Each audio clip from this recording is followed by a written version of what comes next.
And we are back! Today is Love Day. And that means tayo ay magbe-bake. Oy. Okay. Wow, tayo Okay. Ito sa akin, ha? So guys, alam niyo naman, the past weeks, talagang nahihilig si Katrina sa pagbe-bake. Actually, pangarap ko kasi mag-bake dati, wala lang kaming oven. Oo. Yung nagugustuhan ng family namin. Kino-compliment siya. Sus. Ang galing naman ang asawa mo. Napakaswerte mo talaga. Sinungaling ka. Napakikita dyan. Okay guys, ang bibibake namin for today's video. Ang request ng aking mister, ang favorite niya, red velvet cookies. So, all-purpose flour. Iinit ko yung dati mong ginawa. Sarap pa rin. Cocoa powder, 25 grams. Ang ganda. Ay, sorry. 1/4 teaspoon ng salt. I-whisk mo siya.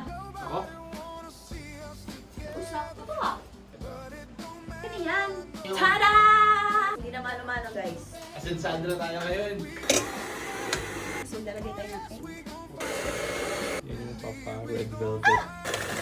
There! Kulay-pula na siya. Good job, love. Wow, cream cheese. Yan yung magpapasarap talaga ng red velvet. Hindi ko na kailangan bumili. Kapagawa na lang ako sa asawa ko. Makita mo ba yung hirap natin dito? Kaya sabi talaga sa mga baker, no?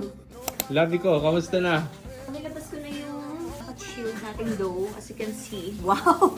Nagpa-preheat na kami ng oven. Ito, ipe-prepare lang ni Katrina. Love, you say hi muna.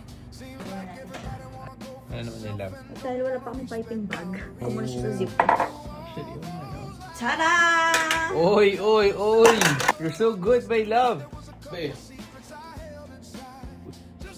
Isa pa. Lalagay ko yan here. Wow! Wow! Ellipse.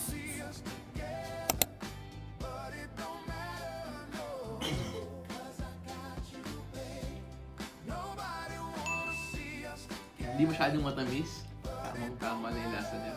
The perfect red velvet cookies. Siguro perfect lang kung mas matigas pa. Guys, umorder na kayo. Ang sarap! Hindi ko na costing Hindi mo na costing. Hindi lahat ininegosyo, ha?